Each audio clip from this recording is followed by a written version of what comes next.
ఈ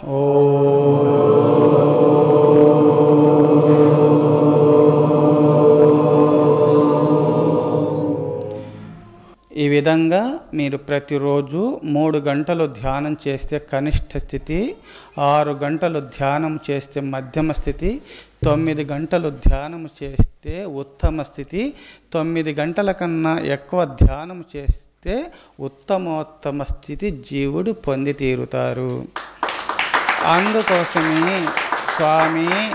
మీరు సర్వసంగ పరిత్యాగులు, గుహలలోండి ధ్యానం చేసుకుంటారు, అన్నీ వదిలినారు, మాకు భార్య పిల్లలు బంధుజనముల మధ్యలో ఉన్నాం కదా స్వామి, మేము అన్ని గంటలు మేము ధ్యానము చేయలేము అని మీకు సందేహం కలగవచ్చును.